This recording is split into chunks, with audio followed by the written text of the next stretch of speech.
Well, as new COVID cases increase nationwide due to the Omicron variant, major U.S. cities, including New York, have scaled down or even canceled their New Year's Eve celebrations. Whether you decide to bring in the new year in a big or small setting, of course, we're just days away from 2022. And Washington correspondent Evan Lambert live for us in D.C. So, Evan, health officials spoke again today, advising how Americans should approach New Year's.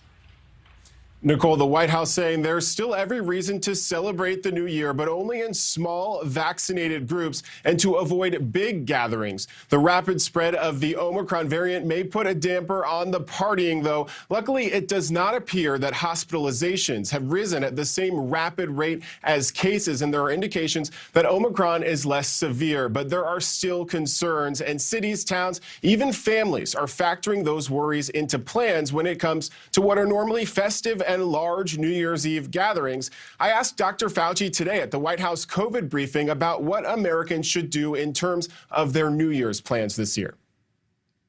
Similar to what I said for the Christmas holiday, it goes true here. If you are in a situation with a family setting in your home with family, parents, children, grandparents, and everyone is vaccinated and boosted, although the risk is never zero in anything, the risk is low enough that we feel you should continue to go through with those plans of having a home-related, vaccinated, boosted gathering. If your plans are to go to a 40 to 50 person New Year's Eve party with all the bells and whistles and everybody hugging and kissing and wishing each other a happy new year, I would strongly recommend that this year we do not do that.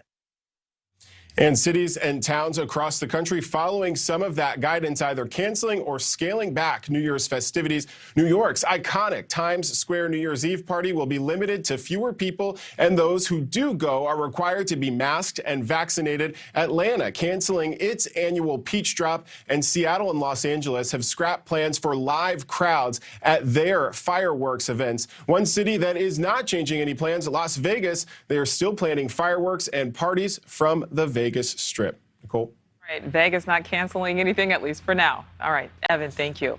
Thank you so much for watching. Make sure to click on the red subscribe button below so you can get more of NewsNation's fact-driven, unbiased coverage.